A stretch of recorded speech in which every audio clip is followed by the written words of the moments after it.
মৃত্যুর পাত্রে খ্রিস্ট যেদিন মৃত্যুহীন প্রাণ উৎসর্গ করলেন রবাহুত অনাহুতির জন্যে, তারপরে কেটে গেছে বহু শতবৎসর।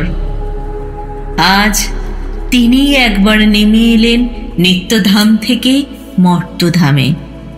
যে দেখলেন সেকালেও মানুষ ক্ষতবিক্ষত হতো, যে সমস্ত পাপের মারে, যে উদ্ধত শেল ও শল্য, যে চতুর ছোড়া ও ছড়ি, যে ক্রূর কুটিল তলোয়ারের আঘাতে বিদ্যুৎ বেগে আজ তাদের ফলায় শান দেওয়া হচ্ছে হিস হিস শব্দে স্ফুলিঙ্গ ছড়িয়ে বড় বড় মসজিদে মুকেতন কারখানা ঘরে। কিন্তু দারুণতম যে মৃত্যুবান নূতন তৈরি হলো, ঝকঝক করে উঠল নরঘাতকের হাতে। পূজারি তাতে লাগিয়েছে তারই নামের ছাপ, তীক্ষ্ণ নখে আঁচড়ে দিয়ে।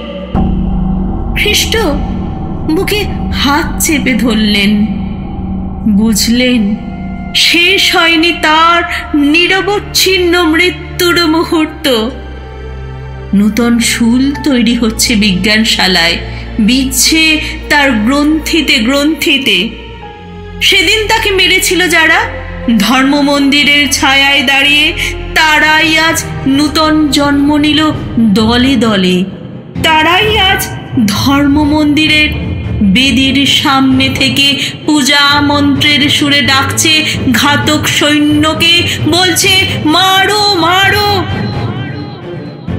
মানব পুত্র যন্ত্রণায় বলে উঠলেন ঊর্ধ্বে চেয়ে, হে ঈশ্বর, হে মানুষের ঈশ্বর, কেন আমাকে ত্যাগ করলে?